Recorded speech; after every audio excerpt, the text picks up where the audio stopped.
Un pesimista sin desesperación. Podría ser la descripción de José Saramago, el escritor portugués contemporáneo más reconocido. Este cuento nos recuerda la extraña relación que nuestro mundo ha tenido con las cosas y los efectos paradójicos que pueden derivarse de una repentina escasez de gasolina.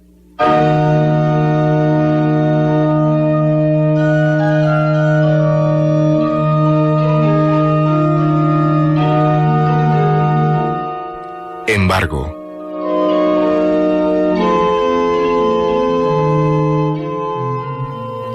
Se despertó con la sensación aguda de un sueño degollado y vio delante de sí la superficie cenicienta y helada del cristal, el ojo encuadrado de la madrugada que entraba lívido, cortado en cruz y escurriendo una transpiración condensada.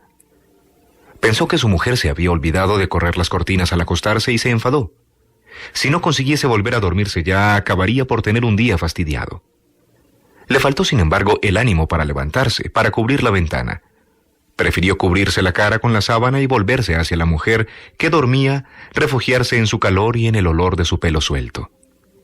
Estuvo todavía unos minutos esperando, inquieto, temiendo el insomnio matinal. Pero después le vino la idea del capullo tibio que era la cama y la presencia laberíntica del cuerpo al que se aproximaba y casi deslizándose en un círculo lento de imágenes sensuales, volvió a caer en el sueño. El ojo ceniciento del cristal se fue azulando poco a poco, mirando fijamente las dos cabezas posadas en la almohada como restos olvidados de una mudanza a otra casa o a otro mundo. Cuando el despertador sonó, pasadas 2 horas, la habitación estaba clara. Dijo a su mujer que no se levantase, que aprovechase un poco más de la mañana y se escurrió hacia el aire frío, hacia la humedad indefinible de las paredes, de los picaportes de las puertas, de las toallas del cuarto de baño. Fumó el primer cigarrillo mientras se afeitaba y el segundo con el café que entre tanto se había enfriado. Tosió como todas las mañanas.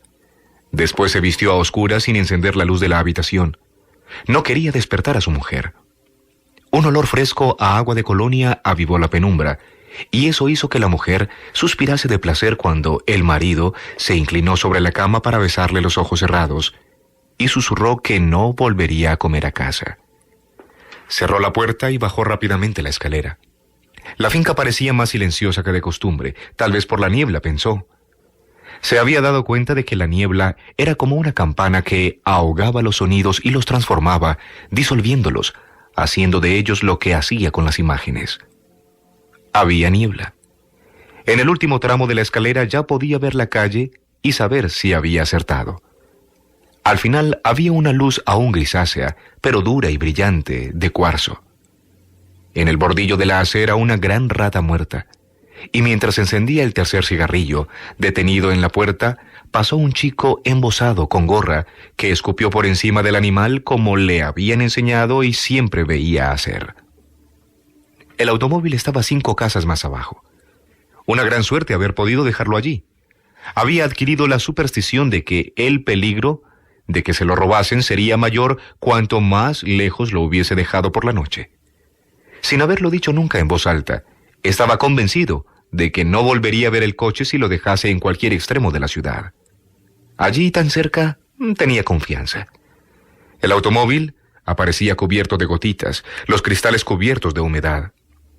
Si no hiciera tanto frío, podría decirse que transpiraba como un cuerpo vivo. Miró los neumáticos según su costumbre, verificó de paso que la antena no estuviese partida y abrió la puerta. El interior del coche estaba helado. Con los cristales empañados, era una caverna traslúcida hundida bajo un diluvio de agua. Pensó que habría sido mejor dejar el coche en un sitio desde el cual pudiese hacerlo deslizarse para arrancar más fácilmente. Encendió el coche y en el mismo instante el motor roncó fuerte, con una sacudida profunda e impaciente. Sonrió, satisfecho de gusto. El día empezaba bien.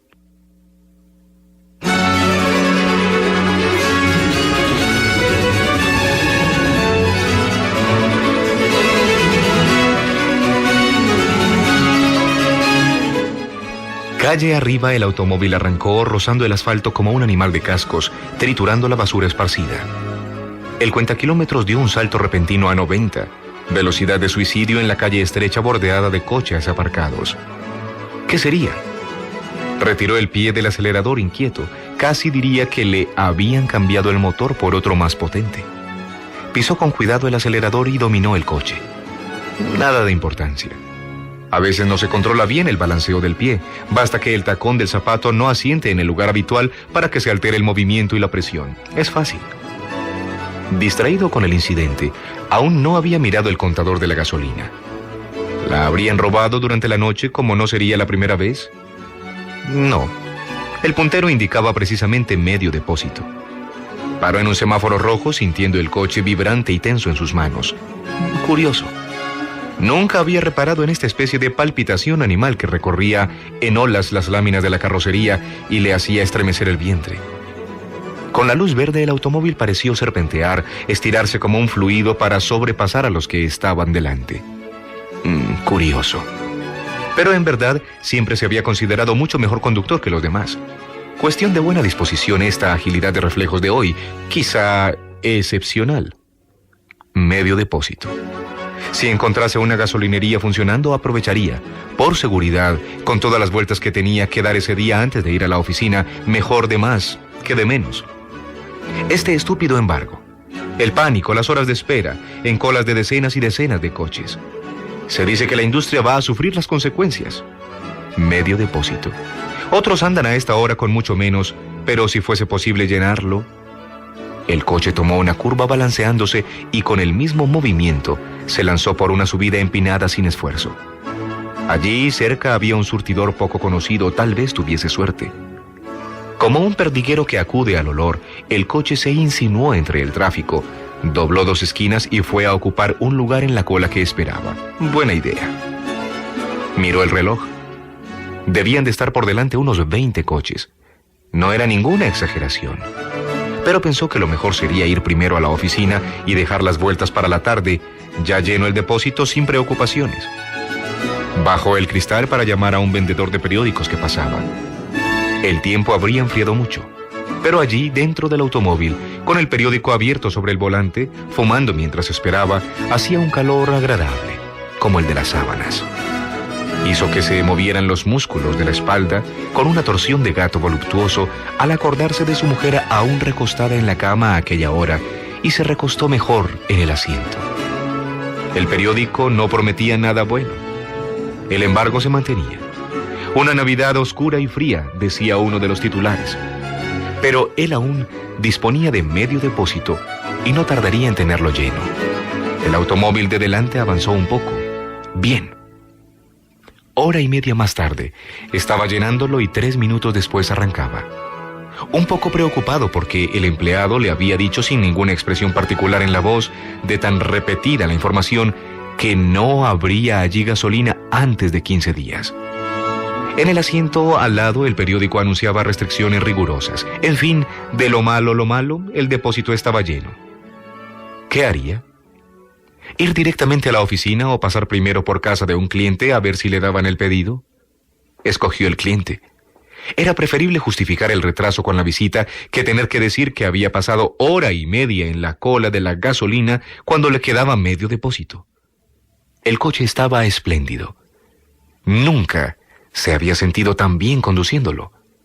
Encendió la radio y se oyó un diario hablado. Noticias cada vez peores. Estos árabes, este estúpido embargo. De repente, el coche dio una cabezada y se dirigió a la calle de la derecha hasta parar en una cola de automóviles menor que la primera. ¿Qué había sido eso? Tenía el depósito lleno, sí, prácticamente lleno. ¿Por qué este demonio de idea? Movió la palanca de las velocidades para poner marcha atrás, pero la caja de cambios no le obedeció. Intentó forzarla, pero los engranajes parecían bloqueados. ¡Qué disparate! Ahora una avería. El automóvil de delante avanzó. Recelosamente, contando con lo peor, metió la primera. Perfecto todo. Suspiró de alivio. Pero ¿cómo estaría la marcha atrás cuando volviese a necesitarla? Cerca de media hora después ponía medio litro de gasolina en el depósito, sintiéndose ridículo bajo la mirada desdeñosa del empleado de la gasolinera. Dio una propina absurdamente alta y arrancó con un gran ruido de neumáticos y aceleramientos. ¡Qué demonio de idea! Ahora el cliente o será una mañana perdida. El coche estaba mejor que nunca. Respondía a sus movimientos como si fuese una prolongación mecánica de su propio cuerpo. Pero el caso de la marcha atrás daba que pensar. Y he aquí que tuvo realmente que pensarlo. Una gran camioneta averiada tapaba todo el centro de la calle. No podía contornearla, no había tenido tiempo, estaba pegado a ella. Otra vez, con miedo, movió la palanca y la marcha atrás entró con un ruido suave de succión. No se acordaba que la caja de cambios hubiese reaccionado de esa manera antes. Giró el volante hacia la izquierda, aceleró y con un suave movimiento el automóvil subió a la acera, pegado a la camioneta, y salió por el otro lado suelto, con una agilidad de animal. El demonio de coche tenía 7 vidas. Tal vez por causa de toda esa confusión del embargo, todo ese pánico, los servicios desorganizados hubiesen hecho meter en los surtidores gasolina de mucho mayor potencia. Tendría gracia. Miró el reloj. Valdría la pena visitar al cliente. Con suerte encontraría el establecimiento aún abierto. Si el tránsito ayudase, sí. Si el tránsito ayudase, tendría tiempo. Pero el tránsito no ayudó. En época navideña, incluso faltando la gasolina, todo el mundo sale a la calle para estorbar a quien necesita trabajar. Y al ver una transversal descongestionada, desistió de visitar al cliente. Mejor sería dar cualquier explicación en la oficina y dejarlo para la tarde. Con tantas dudas, se había desviado mucho del centro. Gasolina quemada sin provecho, en fin, el depósito estaba lleno. En una plaza, al fondo de la calle por la que bajaba, vio otra cola de automóviles esperando su turno. Sonrió de gozo y aceleró, decidido a pasar resoplando contra los ateridos automovilistas que esperaban. Pero el coche, a 20 metros, tiró hacia la izquierda por sí mismo y se detuvo suavemente, como si suspirase al final de la cola. ¿Qué diablos había sido aquello? Si no había decidido poner más gasolina. ¿Qué diantre era si tenía el depósito lleno? Se quedó mirando los diversos contadores, palpando el volante, costándole reconocer el coche, y en esta sucesión de gestos movió el retrovisor y se miró en el espejo. Vio que estaba perplejo y consideró que tenía razón. Otra vez por el retrovisor distinguió un automóvil que bajaba la calle con todo el aire de irse a colar en la fila. Preocupado por la idea de quedarse allí inmovilizado, cuando tenía el depósito lleno, movió rápidamente la palanca para dar marcha atrás. El coche resistió y la palanca le huyó de las manos. Un segundo después se encontraba aprisionado entre sus 2 vecinos. ¡Diablos! ¿Qué tendría el coche? Necesitaba llevarlo al taller. Una marcha atrás que funcionaba ahora sí y ahora no es un peligro. Había pasado más de 20 minutos cuando hizo avanzar el coche hasta el surtidor. Vio acercarse al empleado y la voz se le estranguló al pedir que llenase el depósito. En ese mismo instante hizo una tentativa por huir de la vergüenza, metió una rápida primera y arrancó en vano. El coche no se movió. El hombre de la gasolinera lo miró desconfiado, abrió el depósito y pasados pocos segundos fue a pedirle el dinero de 1 litro que guardó refunfuñando. Acto seguido, la primera entrada sin ninguna dificultad y el coche avanzaba elástico, respirando pausadamente. Alguna cosa no iría bien en el automóvil, en los cambios, en el motor, en cualquier sitio, el diablo sabrá. ¿O estaría perdiendo sus cualidades de conductor? ¿O estaría enfermo? Había dormido bien a pesar de todo, no tenía más preocupaciones que en cualquier otro día de su vida. Lo mejor sería desistir por ahora de clientes, no pensar en ello durante el resto del día y quedarse en la oficina. Se sentía inquieto. A su alrededor, las estructuras del coche vibraban profundamente, no en la superficie, sino en el interior del acero, y el motor trabajaba con aquel rumor inaudible de pulmones llenándose y vaciándose, llenándose y vaciándose. Al principio, sin saber por qué, dio en trazar mentalmente un itinerario que le apartase de otras gasolineras, y cuando notó lo que hacía se asustó. Temió no estar bien de la cabeza. Fue dando vueltas, alargando y acortando camino hasta que llegó delante de la oficina. Pudo aparcar el coche y suspiró de alivio. Apagó el motor, sacó la llave y abrió la puerta. No fue capaz de salir. Creyó que el faldón de la gabardina se había enganchado, que la pierna había quedado sujeta por el eje del volante e hizo otro movimiento. Incluso buscó el cinturón de seguridad para ver si se lo había puesto sin darse cuenta. No. El cinturón estaba colgando de un lado, tripa negra y blanda. ¡Qué disparate!, pensó. Debo estar enfermo. Si no consigo salir es porque estoy enfermo. Podía mover libremente los brazos y las piernas, flexionar ligeramente el tronco de acuerdo con las maniobras, mirar hacia atrás, inclinarse un poco hacia la derecha, hacia la guantera, pero la espalda se adhería al respaldo del asiento. No rígidamente, sino como un miembro se adhiere al cuerpo. Encendió un cigarrillo y de repente se preocupó por lo que diría el jefe si se asomase a una ventana y lo viese allí instalado, dentro del coche, fumando sin ninguna prisa por salir. Un toque violento de claxon lo hizo cerrar la puerta que había abierto hacia la calle. Cuando el otro coche pasó, dejó lentamente abrirse la puerta otra vez, tiró el cigarrillo fuera y, agarrándose con ambas manos al volante, hizo un movimiento brusco, violento. Inútil. Ni siquiera sintió dolores. El respaldo del asiento lo sujetó dulcemente y lo mantuvo preso. ¿Pero qué era lo que estaba sucediendo? Movió hacia abajo el retrovisor y se miró. Ninguna diferencia en la cara, tan solo una aflicción imprecisa que apenas se dominaba. Al volver la cara hacia la derecha, hacia la acera, vio una niñita mirándolo, al mismo tiempo intrigada y divertida. A continuación surgió una mujer con un abrigo de invierno en las manos que la niña se puso sin dejar de mirar, y las dos se alejaron mientras la mujer arreglaba el cuello y el pelo de la niña. Volvió a mirar el espejo y adivinó lo que debía hacer, pero no allí. Había personas mirando, gente que lo conocía. Maniobró para separarse de la acera rápidamente, echando mano a la puerta para cerrarla, y bajó la calle lo más deprisa que podía. Tenía un designio, un objetivo muy definido que ya lo tranquilizaba, y tanto que se dejó ir con una sonrisa que a poco le suavizó la aflicción. Solo reparó en la gasolinera cuando casi iba a pasar por delante. Tenía un letrero que decía «agotada», y el coche siguió sin una mínima desviación, sin disminuir la velocidad. No quiso pensar en el coche, sonrió más. Estaba saliendo de la ciudad, eran ya los suburbios, estaba cerca el sitio que buscaba. Se metió por una calle en construcción, giró a la izquierda y a la derecha hasta un sendero desierto entre vallas. Empezaba a llover cuando detuvo el automóvil. Su idea era sencilla. Consistía en salir de dentro de la gabardina, sacando los brazos y el cuerpo, deslizándose fuera de ella, tal como hace la culebra cuando abandona la piel. Delante de la gente no se habría atrevido, pero allí, solo, con un desierto alrededor, lejos de la ciudad que se escondía por detrás de la lluvia, nada más fácil. Se había equivocado, sin embargo. La gabardina se adhería al respaldo del asiento de la misma manera que a la chaqueta de punto, a la camisa, a la camiseta interior, a la piel, a los músculos, a los huesos. Fue esto lo que pensó sin pensarlo cuando 10 minutos después se retorcía dentro del coche gritando, llorando, desesperado. Estaba preso en el coche. Por más que girase el cuerpo hacia afuera, hacia la abertura de la puerta por donde la lluvia entraba empujada por ráfagas súbitas y frías, por más que afirmase los pies en el saliente de la caja de cambios, no conseguía arrancarse del asiento. Con las dos manos se cogió al techo e intentó levantarse. Era como si quisiese levantar el mundo. Se echó encima del volante gimiendo aterrorizado. Ante sus ojos los limpiaparabrisas que sin querer había puesto en movimiento en medio de la agitación oscilaban con un ruido seco de metrónomo.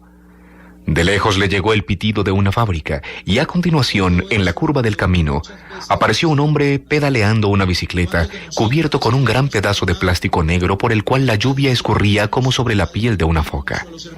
El hombre que pedaleaba miró con curiosidad dentro del coche y siguió, quizá decepcionado o intrigado, a volver a un hombre solo y no la pareja que de lejos le había parecido. Lo que estaba pasando era absurdo. Nunca nadie se había quedado preso de esta manera en su propio coche, por su propio coche.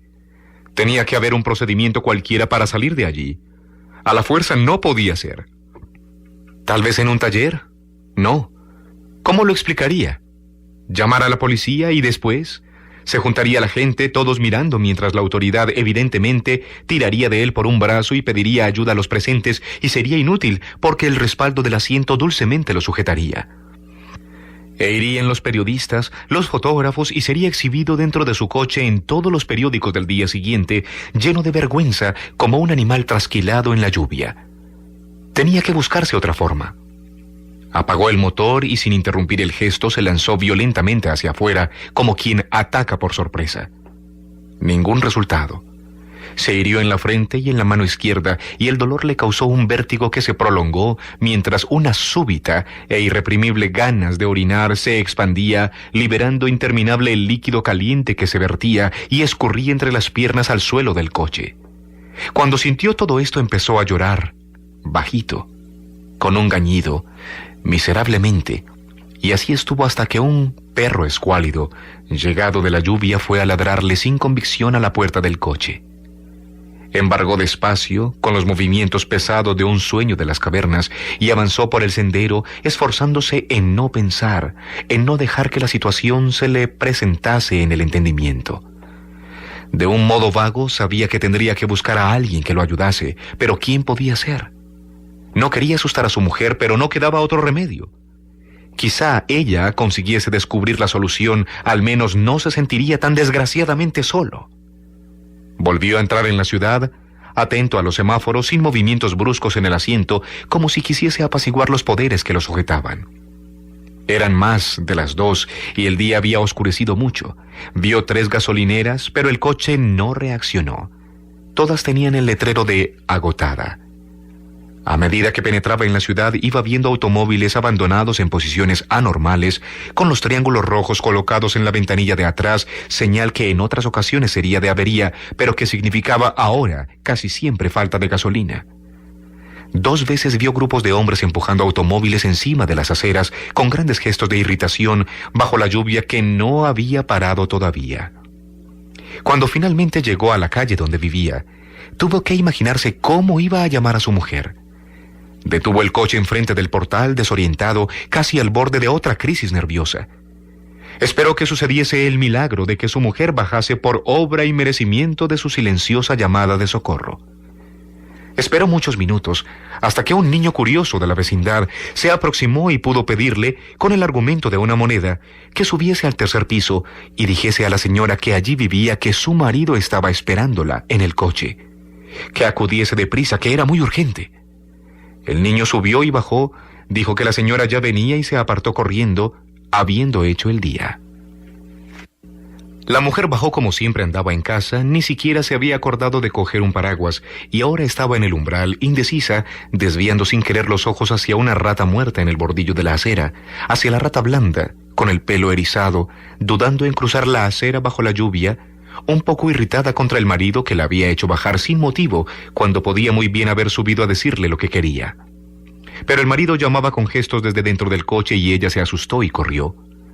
Puso la mano en el picaporte, precipitándose para huir de la lluvia, y cuando por fin abrió la puerta, vio delante de su rostro la mano del marido abierta, empujándola sin tocarla. Porfió y quiso entrar, pero él le gritó que no, que era peligroso, y le contó lo que sucedía mientras ella, inclinada, recibía en la espalda toda la lluvia que caía, y el pelo se le desarreglaba y el horror le crispaba toda la cara. Y vio al marido, en aquel capullo caliente y empañado que lo aislaba del mundo, retorciéndose entero en el asiento para salir del coche sin conseguirlo. Se atrevió a cogerlo por el brazo y tiró incrédula, y tampoco pudo moverlo de allí. Como aquello era demasiado horrible para ser creído, se quedaron callados mirándose, hasta que ella pensó que su marido estaba loco y fingía no poder salir. Tenía que ir a llamar a alguien para que lo examinase, para llevarlo a donde se tratan las locuras. Cautelosamente, con muchas palabras, le dijo a su marido que esperase un poquito, que no tardaría, iba a buscar ayuda para que saliese y así incluso podían comer juntos, y ella llamaría a la oficina diciendo que estaba acatarrado. Y no iría a trabajar por la tarde, que se tranquilizase, el caso no tenía importancia, que no tardaba nada. Pero cuando ella desapareció en la escalera, volvió a imaginarse rodeado de gente, la fotografía en los periódicos, la vergüenza de haberse orinado por las piernas abajo, y esperó todavía unos minutos. Y mientras arriba su mujer hacía llamadas telefónicas a todas partes, a la policía, al hospital, luchando para que creyesen en ella y no en su voz, dando su nombre y el de su marido y el color del coche y la marca y la matrícula, él no pudo aguantar la espera y las imaginaciones y encendió el motor. Hasta el anochecer el hombre circuló por la ciudad, pasando ante gasolineras inexistencias, poniéndose en colas de espera sin haberlo decidido, ansioso porque el dinero se le acababa y no sabía lo que podía suceder cuando no tuviese más dinero y el automóvil parase al lado de un surtidor para recibir más gasolina. Eso no sucedió. En una avenida muy larga y ancha, casi sin otro tránsito, un coche de la policía aceleró y le adelantó, y cuando le adelantaba, un guardia le hizo señas para que se detuviese. Pero tuvo otra vez miedo y no paró. Oyó detrás de sí la sirena de la policía y vio también, llegado de no sabía dónde, un motociclista uniformado casi alcanzándolo. Pero el coche, su coche, dio un ronquido, un arranque poderoso y salió de un salto hacia adelante, hacia el acceso a una autopista. La policía lo seguía de lejos, cada vez más de lejos, y cuando la noche cerró, no había señales de ellos y el automóvil rodaba por otra carretera. Sentía hambre. Se había orinado otra vez, demasiado humillado para avergonzarse, y deliraba un poco. Humillado, humillado. Iba declinando sucesivamente, alternando las consonantes y las vocales en un ejercicio inconsciente y obsesivo que lo defendía de la realidad. No se detenía porque no sabía para qué iba a parar. Pero de madrugada, por 2 veces, aproximó el coche al bordillo e intentó salir despacito, como si mientras tanto el coche y él hubiesen llegado a un acuerdo de paces y fuese el momento de dar la prueba de buena fe de cada uno. 2 veces habló bajito cuando el asiento lo sujetó, 2 veces intentó convencer al automóvil para que lo dejase salir por las buenas. 2 veces en el descampado nocturno y helado donde la lluvia no paraba, explotó en gritos, en aullidos, en lágrimas, en ciega desesperación. Las heridas de la cabeza y de la mano volvieron a sangrar, y sollozando, sofocado, gimiendo como un animal aterrorizado, continuó conduciendo el coche, dejándose conducir. Toda la noche viajó sin saber por dónde. Atravesó poblaciones de las que no vio el nombre, recorrió largas rectas, subió y bajó montes, hizo y deshizo lazos y desenlazos de curvas, y cuando la mañana empezó a nacer estaba en cualquier parte, en una carretera arruinada donde el agua de lluvia se juntaba en charcos erizados en la superficie. El motor roncaba poderosamente, arrancando las ruedas al lodo, y toda la estructura del coche vibraba con un sonido inquietante. La mañana abrió por completo, sin que el sol llegara a mostrarse, pero la lluvia se detuvo de repente. La carretera se transformaba en un simple camino que adelante, a cada momento, parecía perderse entre piedras. ¿Dónde estaba el mundo? Ante los ojos estaba la sierra y un cielo asombrosamente bajo. Dio un grito y golpeó con los puños cerrados el volante. Fue en ese momento cuando vio que el puntero del depósito de gasolina estaba encima de cero. El motor pareció arrancarse a sí mismo y arrastró el coche 20 metros atrás. La carretera aparecía otra vez más allá, pero la gasolina se había acabado. La frente se le cubrió de sudor frío, una náusea se apoderó de él y lo sacudió de la cabeza a los pies, un velo le cubrió 3 veces los ojos.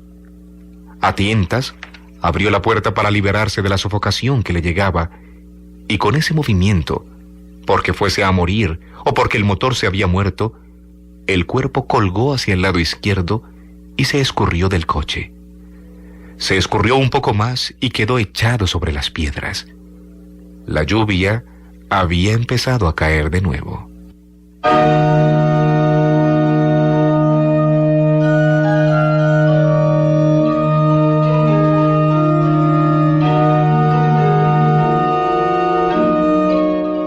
En Literatura para Oír les hemos presentado Embargo, cuento de José Saramago.